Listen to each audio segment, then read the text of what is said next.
The Biden administration is facing backlash after President Biden granted clemency to Michael Conahan, the former Pennsylvania judge convicted for his role in the infamous Kids for Cash scandal.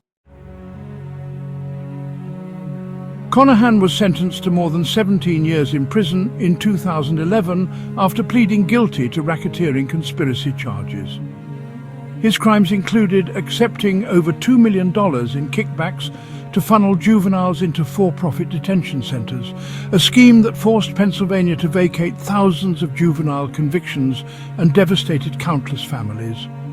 Conahan's commutation was part of a broader effort by the White House, which granted clemency to nearly 1,500 individuals who had been released on home confinement during the COVID-19 pandemic. A White House official explained that the administration made these decisions based on general criteria. The offences had to be non-violent, unrelated to sex crimes or terrorism, and the individuals had to pose a low risk of reoffending. Additionally, they needed to have demonstrated good behaviour for at least a year and not engaged in any gang-related or violent activity while incarcerated. However, the administration did not consider the specifics of Conahan's case or those of any other individual when granting these commutations. Instead, the official stated, all eligible individuals who met the criteria received clemency, an act the White House described as a record-setting display of holiday mercy and commitment to second chances. The decision has sparked outrage in Pennsylvania and beyond. Democratic Governor Josh Shapiro, speaking on Friday, said, "President Biden got it absolutely wrong and created a lot of pain here in northeastern Pennsylvania." Shapiro added that Conahan deserves to be behind bars, not walking as a free man. Critics say the decision disregards the profound harm caused by Conahan's actions. The scandal, called the worst in Pennsylvania's history by federal prosecutors, upended the lives of countless children and families. Conahan's actions led to wrongful convictions, financial burdens, and in some cases lifelong trauma. For the victims, the clemency has reopened old wounds. Amanda Laura, one of the juveniles wrongly imprisoned as part of Conahan's scheme, described the decision as a big slap in the face.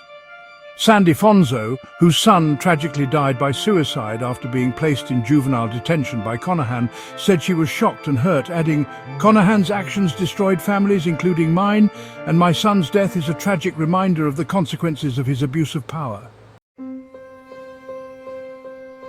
The White House defended the commutation as a matter of eligibility rather than judgment on Conahan's original crimes. The administration emphasized that Conahan had already served most of his sentence, was on home confinement, and likely would have been released by August 2026.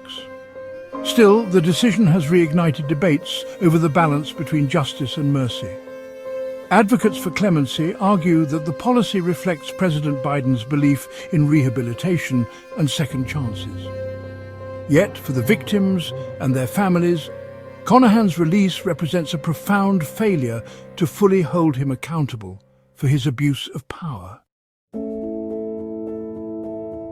As the controversy unfolds, it raises pressing questions about the administration's approach to clemency. How does the justice system weigh acts of mercy against the severity of crimes? And what responsibility does it have to consider the lasting impact on victims? For now, those questions remain unanswered as the fallout from this decision continues to grow. To stay updated on the latest crime and justice news, subscribe to Breaking Through News on the Newsbreak app or at breakingthrough.com.